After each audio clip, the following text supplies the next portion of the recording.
বাবুর জন্য বেশি ডিম খাওয়ানো কি ক্ষতিকর, এই বিষয়টি নিয়ে কথা বলবো আছি পুষ্টিবিদ নাহিদা আহমেদ। ডিম প্রোটিনের চমৎকার উৎস। ডিম থেকে আমরা ভিটামিন বি কমপ্লেক্স পাই, ডিম থেকে জিঙ্ক পাওয়া যায়, ডিম থেকে প্রোটিন পাওয়া যায়। এছাড়াও বিভিন্ন পুষ্টি উপাদানের চমৎকার উৎস হিসাবে কাজ করে থাকে ডিম। কিন্তু অনেকেই মনে করেন যেহেতু ডিম অনেক বেশি পুষ্টিকর, তাকে প্রত্যেক দিন 2-3টা ডিম খাওয়ানো যাবে বা 2-3টা মুরগির ডিম বা হাঁসের ডিম খাওয়ানো যাবে। এতে করে কিন্তু বদহজমজনিত সমস্যা দেখা দিতে পারে বা বাবুর কিডনির উপরেও কিন্তু একটা প্রতিক্রিয়া তৈরি হতে পারে। আমাদের খেয়াল রাখতে হবে বাবুর জন্য আমি প্রতিদিন কতটুকু প্রোটিন খাওয়াবো। যদি আপনি প্রতিদিনে 2টি ডিম খাওয়াতে চান তাহলে খেয়াল রাখতে হবে পাশাপাশি মাছ মাংস কতটুকু খাওয়াচ্ছেন।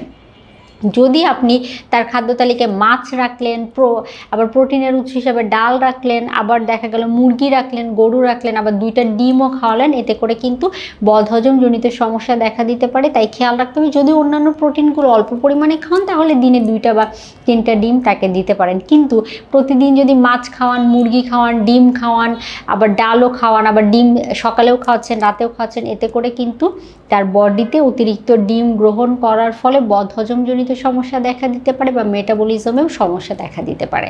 তাই অবশ্যই আমাদের খেয়াল রাখতে হবে সুষম খাদ্য তালিকার কোনো বিকল্প নেই। তার বয়স অনুযায়ী যেন সঠিক খাদ্যাভ্যাসে আমরা তাকে বড় করতে পারি, তার শারীরিক জটিলতা মুক্ত রেখে বড় করতে পারি সে বিষয়টি সম্পর্কে।